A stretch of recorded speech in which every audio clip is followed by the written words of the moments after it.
Hello बच्चों, कैसे हैं आप सब। दोस्तों, अभी हम लोग पढ़ रहे हैं क्या, बिहार बोर्ड के जो एग्ज़ाम है, 10th का जो एग्ज़ाम है उससे रिलेटेड हम लोग प्रिपरेशन देख रहे हैं। और इसमें हमने पहले देखा है जो पहला चैप्टर है भौतिकी का, जिसको हम लोग कहते हैं प्रकाश का परावर्तन, उससे रिलेटेड जो दीर्घ उत्तरीय प्रश्न है उसको हमने देखा है। और उससे जुड़ा हुआ एक और क्वेश्चन है जो कई बार एग्जाम में पूछा जाता है, इसको हम लोग इस वीडियो में कवर करने वाले हैं। तो आपको बस बने रहना है मेरे साथ और हम लोग पूरे कॉन्सेप्ट को समझने वाले हैं। एक क्वेश्चन है लेकिन बहुत ही ज्यादा इंपॉर्टेंट है। जो क्वेश्चन है वो क्या है, दर्पण सूत्र, है ना। आपने जरूर पढ़ा होगा दर्पण सूत्र को। तो इसको हम लोग आखिर कैसे प्रूफ करते हैं ये हम लोग इस वीडियो में समझने वाले हैं। तो आइए चलिए देखते हैं, दर्पण सूत्र को प्रूफ करते हैं और इससे जुड़े कॉन्सेप्ट को समझ लेते हैं। एक बार अगर आपने इसको ध्यान से देख लिया तो आपको जो है एक दो बार प्रैक्टिस करने के बाद ये आसान हो जाएगा उसको प्रूफ करना। तो चलिए शुरू करते हैं और देखते हैं कि आखिर इससे रिलेटेड कॉन्सेप्ट क्या है और हम लोग कैसे इसको प्रूफ करते हैं। तो देखिए, सबसे पहले हमारे पास क्या है, एक अवतल दर्पण में सूत्र 1/v + 1/u = 1/f को प्रूफ करना है ना, स्थापित करना है। इसके लिए हम लोग करते क्या है, सबसे पहले एक हम लोग दर्पण बनाएंगे यहाँ पे और एक नाम दे देंगे। जैसे हमने इस यहाँ पे नाम दिया है क्या, ए बी नाम दिया है दर्पण को। और इसका जो ये अक्ष है, यहाँ पे है मुख्य अक्ष और यहाँ पे ये जो है इसका मध्य बिंदु दर्पण का क्या है, पी है, जो ध्रुव जिसको हम लोग कहते हैं। तो हमारा जो स्टेटमेंट होगा यहाँ पे मैंने पहले से लिख रखा है, आपको स्टेटमेंट इसके अकॉर्डिंग लिख लेना है। क्या लिखना है, मान लिया कि एपीबी एक अवतल दर्पण है जिसका ध्रुव P, फोकस F और वक्रता केंद्र C है। ठीक है, जितना लिख लिया हमने। इसके मुख्य अक्ष पर वो एक बिंदु वस्तु है, ये जो है एक वस्तु है जो बिंदु साइज का है। तो इसका हम लोग को प्रतिबिंब निर्माण करना है। ये कहाँ है, वक्रता केंद्र और अनंत के बीच है। तो हम लोग, अगर आपने रे डायग्राम ड्रॉ किया होगा तो आपको ये जरूर पता होगा कि अगर क्या होता है, यहाँ F है, यहाँ पे C है और यहाँ पे कोई वस्तु है, तो इसका जो प्रतिबिंब बनता है वो कहाँ पे बनता है, तो वो बनता है यहाँ पे, है कि नहीं। अगर आपका जो वस्तु है रखा गया है कहाँ पे, अनंत और वक्रता केंद्र के बीच, तो उसका प्रतिबिंब कहाँ बनता है, बनता है C और F के बीच में बनता है। ठीक है, तो इस कॉन्सेप्ट का हम लोग इसमें इस्तेमाल करने वाले हैं। तो मान लिया कि क्या है, वो एक बिंदु वस्तु है, वो से एक किरण जो है दर्पण पे कि A बिंदु पर मान लीजिए आपतित हो रही है। ठीक है, तो हम लोग को पता है कि ये परावर्तन के बाद कहाँ जाएगी, यहीं से होके जाएगी, जरूर C और F के बीच जाएगी। इस कॉन्सेप्ट से हम लोग देख रहे हैं ना, इस कॉन्सेप्ट के इस हिसाब से ये जो वस्तु किरण है वो कहाँ से गुजरेगी, C और F के किसी बिंदु से गुजरेगी। अब हम लोग जानते हैं कि किरण आरेख या प्रतिबिंब निर्माण के लिए कम से कम 2 किरण की जरूरत होती है। तो एक किरण तो यहाँ से गई, दर्पण से परावर्तित होकर इधर आ रही है, दूसरी किरण को हम लोग किधर भेजेंगे, वक्रता त्रिज्या की रेखा में हम लोग भेजेंगे, है ना, मुख्य अक्ष पे ही भेजेंगे। तो मुख्य अक्ष पे ऐसे गई, तो चूंकि ये वक्रता त्रिज्या है तो ये क्या होगी, इस बिंदु पे लंब होगी, तो ये वापस इसी रेखा पे आ जाएगी। दोनों किरणें एक दूसरे को कहाँ पे काटती है, यहाँ पे I बिंदु पे काटती है, तो O का जो प्रतिबिंब है वो I पे बनता है। ठीक है, इतना आपको ध्यान में रखना है। ठीक है, जितना भी स्टेटमेंट है वो यहाँ पे लिखा हुआ है, आप इसको देख लेंगे ध्यान से कैसे लिखा गया है। ठीक है, तो अब हम लोग को क्या करना है, प्रूफ करना है। जब भी हम लोग प्रूफ कर रहे हैं, चाहे हमने रिलेशन इससे पहले प्रूफ किया है R = 2F, है ना, तो उसमें भी हमने ये जरूर देखा है कि ये A जो बिंदु है वो P के क्या है, काफी निकट है। ऐसा है कि मान लीजिए कि A और P को हम लोग क्या मानेंगे, लगभग सेम मानेंगे। ठीक है, तो जहां जहां हम लोग को आएगा आगे चल के, जहां पे A आएगा उसके बदले हम लोग P रख सकते हैं। ठीक है, इस चीज का आपको ध्यान रखना है। तो ये अप्रोक्सीमेशन जो है ये सब जगह हम लोग को इस्तेमाल करना है। अब हम लोग क्या करेंगे, कुछ कॉन्सेप्ट देख लेते हैं। तो एक कॉन्सेप्ट क्या है, एक होता है त्रिभुज का कॉन्सेप्ट। आपने ज्यामिति में अगर पढ़ा होगा ध्यान से तो आपको पता होगा कि अगर कोई रेखा क्या कर रही है, त्रिभुज के किसी कोण को 2 बराबर भाग में बांट रही है ना।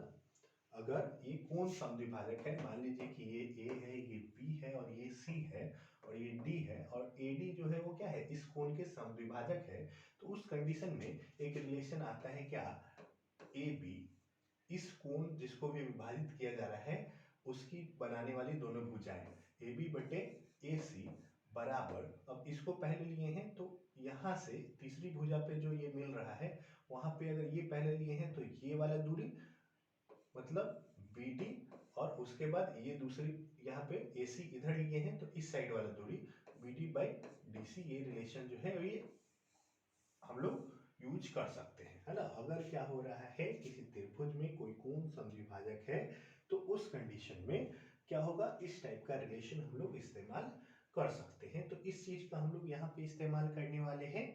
और एक तो है कि सन्निकट हम लोग ले रहे हैं कि ए और पी क्या है, काफी निकट है, तो हम लोग इस कॉन्सेप्ट का यूज करते हैं। चलिए हम लोग आखिर कैसे करते हैं, इतना स्टेटमेंट लिखने के बाद आपको करना क्या है।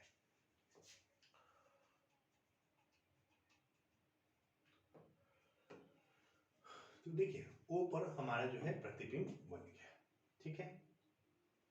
अब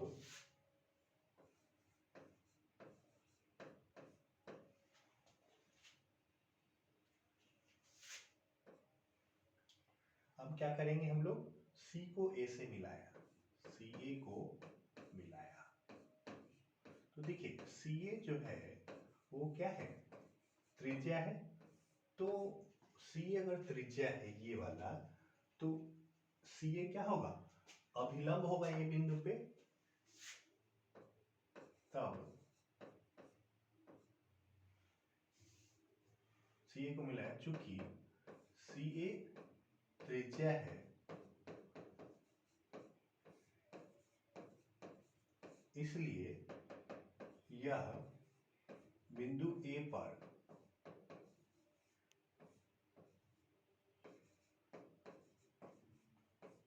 लंब होगा या अभिलंब होगा, ठीक है। इतना हो गया हमारे पास। तो ये वाला जो होगा ये आपतन कोण हो गया और यहाँ पे क्या हो गया, ये परावर्तन कोण हो गया।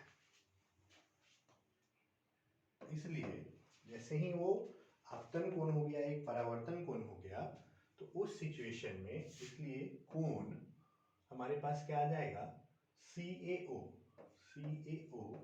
बराबर कोण सी ए आई, है ना। यहाँ वाला कोण और यहाँ वाला कोण दोनों क्या हो गया, परावर्तन के नियम से बराबर हो गया। यहाँ पे लिख देंगे हम लोग, कहाँ से आया ये, परावर्तन के नियम से, ठीक है। इतना हम लोग कर चुके हैं, इसको रिलेशन मान लीजिए 1। अब देखिए जैसे ही ये दोनों बराबर हो गया, इसलिए सी ए कोण ओ एस आई का, ओ ए आई का क्या है, समद्विभाजक है। दो बराबर भाग में बांट रहा है तो समद्विभाजक है, ठीक है। कोण सी ए जो है ये वाला क्या है, इसका समद्विभाजक है, इसलिए ज्यामिति से हम लोग क्या लिख सकते हैं, ज्यामिति से, तो ज्यामिति से अगर हम लोग देखेंगे तो हमारे पास क्या आएगा, अभी हमने देखा तो ये और ये इसका अनुपात मतलब ए ओ बटे ए आई बराबर आ जाएगा हमारे पास क्या, ओ सी बटे सी आई, है ना। ए ओ बटे ए आई बराबर ओ सी बटे सी आई।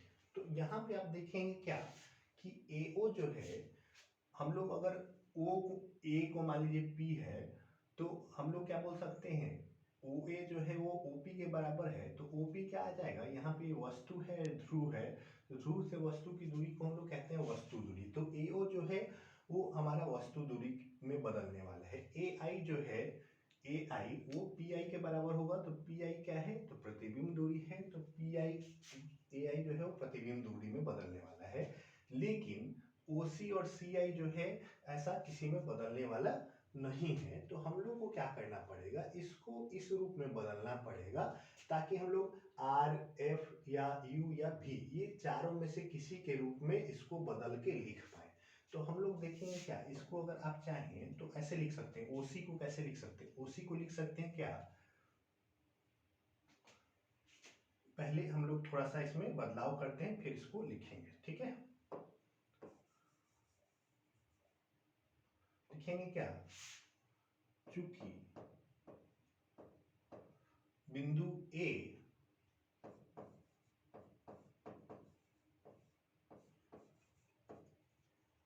ध्रुव P के काफी निकट है,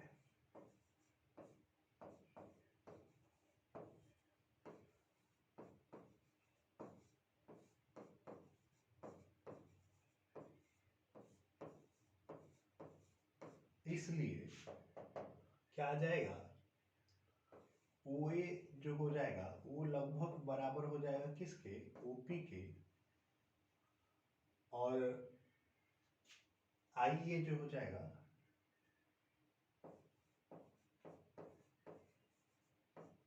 IA जो होगा वो लगभग बराबर हो जाएगा किसके, IP के, ठीक है। चलिए तो अब हम लोग क्या करेंगे, अब हम लोग इसको इसमें रख देंगे, ठीक है। तो चलिए हम लोग इसको रखते हैं।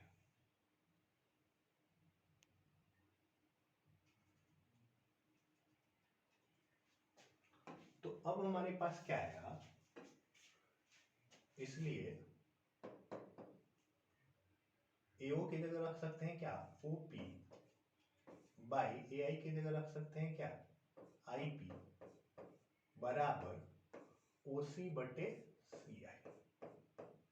अब हम लोग को क्या करना है, यहाँ पे ये तो एक वस्तु दूरी है, एक प्रतिबिंब दूरी है, लेकिन यहाँ पे ये जो दोनों पार्ट है ये ना ही वस्तु दूरी है, ना ही प्रतिबिंब दूरी है, ना ही फोकस दूरी है, ना ही वक्रता त्रिज्या है। तो हम लोग को सबसे पहले इसको बदलाव करना होगा, इस इन दोनों को इस रूप में लिखना होगा ताकि वो चारों में से किसी के रूप में लिखा जा सके, या तो उसके अकेले के रूप में लिखा जा सके या उसके कॉम्बिनेशन के रूप में। तो आप देखिएगा क्या, यहाँ पे अगर आप ध्यान दीजिएगा तो यहाँ पे क्या आ जाए, OC जो है उसको लिख सकते हैं क्या, PO माइनस PC। PO जो है वो वस्तु दूरी है और PC क्या है, वक्रता त्रिज्या है। तो हम लोग लिखे क्या, PO माइनस PC, इसको लिख दिए। वैसे ही CI यहाँ पे है तो CI को हम लोग लिख सकते हैं क्या, PC माइनस PI। तो हम लोग इसको लिखे क्या, PC माइनस PI, है ना। तो PC जो है वक्रता त्रिज्या है और PI जो है वो फोकस दूरी है। यहाँ OP बराबर, OP क्या है, तो OP देखिए हमारे पास क्या है, वस्तु दूरी है, और वस्तु दूरी को हम लोग लिखते हैं क्या चीज से, U से लिखते हैं, ठीक है। PI जो है या IP जो भी है, PI या IP जो है वो क्या है, प्रतिबिंब दूरी है, और प्रतिबिंब को हम लोग क्या चीज से लिखते हैं, प्रतिबिंब दूरी को हम लोग लिखते हैं V से, ठीक है। उसके बाद क्या है, PC जो है वो वक्रता त्रिज्या है, PC बराबर क्या है, वक्रता त्रिज्या। तो वक्रता त्रिज्या, और इसको लिखते हैं हम लोग क्या चीज से, इसको लिखते हैं हम लोग R से, ठीक है।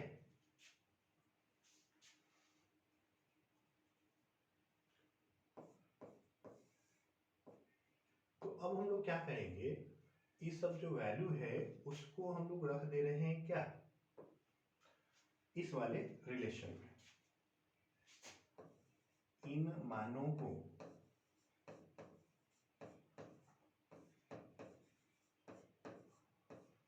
संबंध 2 में रखने पर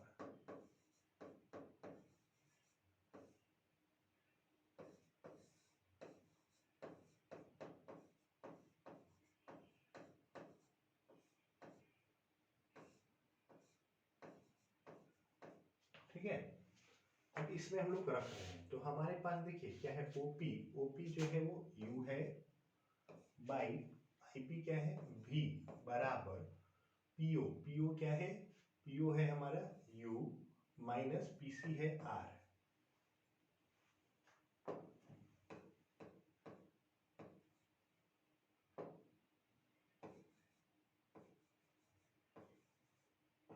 के बाद इसमें थोड़ा सा प्रॉब्लम हो गया है।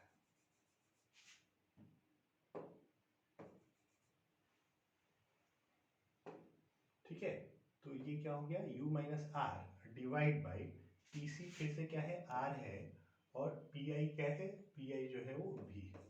ये हमारा रिलेशन आ गया।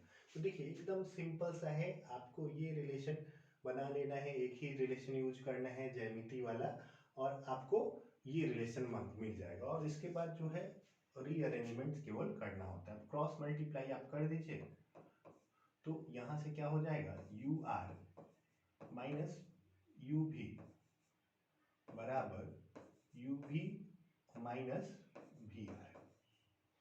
हम लोग आर वाले टर्म को एक साइड कर ले रहे हैं, u r plus v r बराबर क्या आ जाएगा, यू भी प्लस यू भी। ये क्या आ जाएगा, 2u भी आ जाएगा। ठीक है, अब क्या करेंगे हम लोग, इसमें से r कॉमन लेंगे। r कॉमन लिए तो बचा क्या, u प्लस भी, और यहाँ पे आ गया क्या, 2u भी। अब क्या करेंगे, 2 से इधर डिवाइड कर दीजिए, है ना। मान लीजिए कि हम यहीं पे कर देते हैं, क्योंकि स्पेस थोड़ा कम है, तो हम यहाँ पे 2 से कर दे रहे हैं, और यहाँ वाला 2 जो है इरेज कर देते हैं। तो यहाँ पे हमारा 2 आ गया। तो r बाई 2 आप देखेंगे क्या,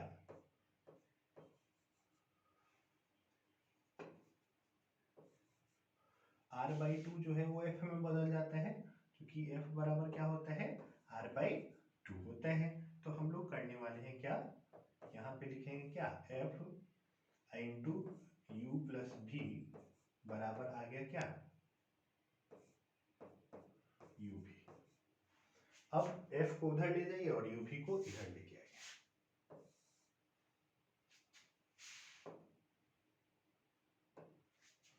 तो हमारे पास क्या रिलेशन आ जाएगा, u प्लस भी डिवाइड बाई यू भी बराबर 1 बाई एफ। अब यहाँ पे हम लोग क्या करेंगे, दोनों को u भी से डिवाइड कर देंगे, u डिवाइड बाई यू भी plus v divide by you भी बराबर क्या आ जाएगा, 1 बाई एफ। v से v कैंसिल आउट, u से u कैंसिल आउट, तो बचा क्या, 1 by v plus 1 by you बराबर 1 बाई एफ। इसी रिलेशन को हम लोग को क्या करना था, प्रूफ करना था। ठीक है, तो आप आसानी से देख पा रहे हैं कि आप इस रिलेशन को इजीली एस्टैब्लिश कर सकते हैं। फिर से एक बार बता देता हूं आपको क्या करना है, और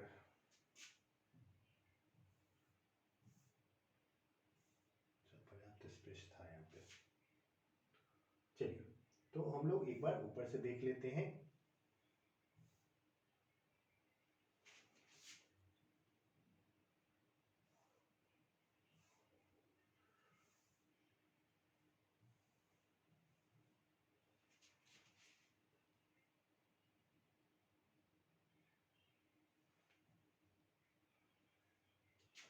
ठीक है, तो देखिए पहले क्या करना है,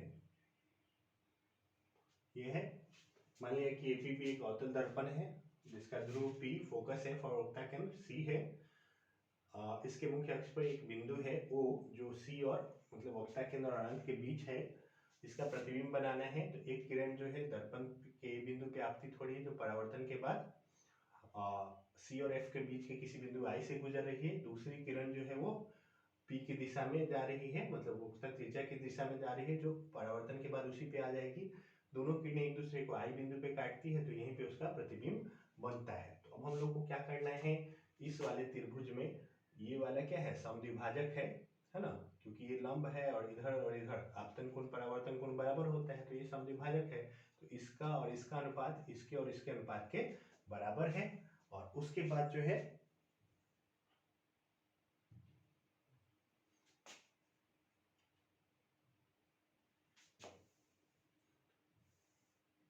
उसके बाद हमने क्या किया है, थोड़ा सा बदलाव किया है, क्योंकि A और P क्या है, एक दूसरे के बहुत ही निकट है, तो जहां भी A रहेगा यहाँ पे इस रिलेशन में ए की जगह हमने पी को पुट कर दिया है।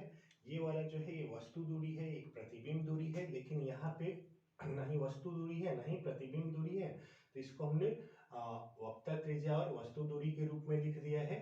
और यहाँ पे भी वस्तु दूरी और वक्ता त्रिज्या और प्रतिबिंब दूरी के रूप में लिखा गया है। जो वस्तु दूरी है उसके लिए u रखेंगे, प्रतिबिंब दूरी के लिए v रखेंगे, वक्ता त्रिज्या के लिए r रखेंगे। इस मान को यहाँ पे रखने के बाद ऐसा रिलेशन आ रहा है, क्रॉस मल्टीप्लाई कीजिए और आप चाहो तो r की जगह 2f रख के उसके बाद आप कॉमन लीजिएगा, तो आपको ये सिंप्लीफाई करके ऐसा रिलेशन आ जाएगा। ठीक है, तो आई होप बहुत इजी है, आप समझ गए होंगे। तो अगले वीडियो में हम लोग अगले चैप्टर से रिलेटेड जो है दीर्घोत्तरीय प्रश्नों को कवर करने वाले हैं। तो आपको ये वीडियो अगर अच्छा लगा तो अपने दोस्तों में शेयर कीजिए, हमारे चैनल को सब्सक्राइब कीजिए और बने रहिए हमारे साथ। मिलते हैं आपसे जल्दी ही अगले वीडियो में, तब तक के लिए पढ़ाई कीजिए, मजे कीजिए। धन्यवाद।